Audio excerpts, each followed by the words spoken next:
Now let's do some natural logs. What is 2 times the natural log of 15 minus natural log of 75 written as a single natural log? Well, first, let me make this the exponent. So this becomes a natural log of 15 squared minus the natural log of 75.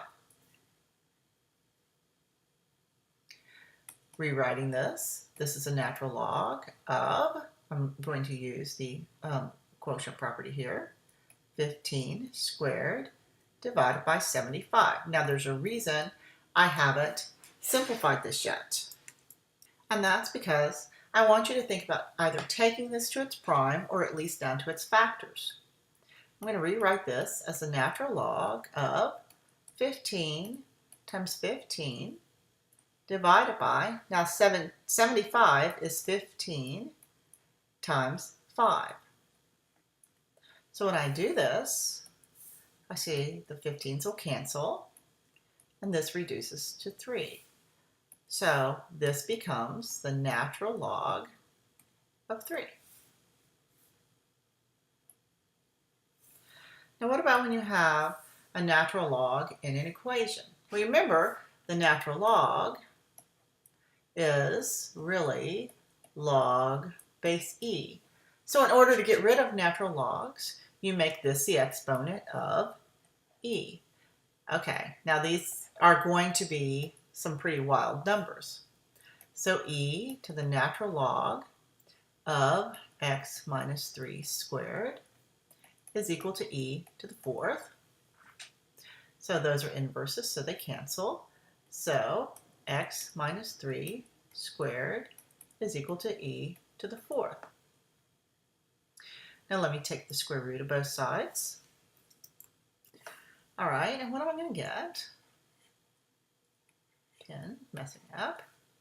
X minus 3 is plus or minus e squared.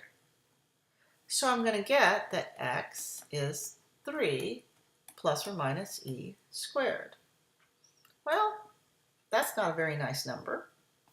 So it turns out this is either about 10.39 or minus 4.39.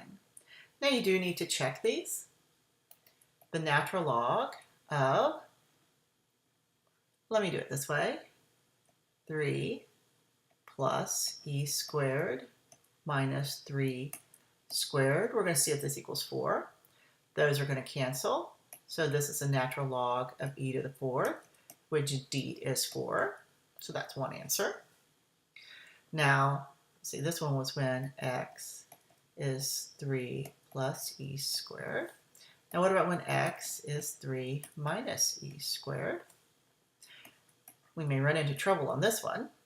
So this is a natural log of 3 minus e squared minus 3 quantity squared. Those are going to cancel. And minus e squared squared is e to the 4th. Oh, which is 4. So both of these are solutions.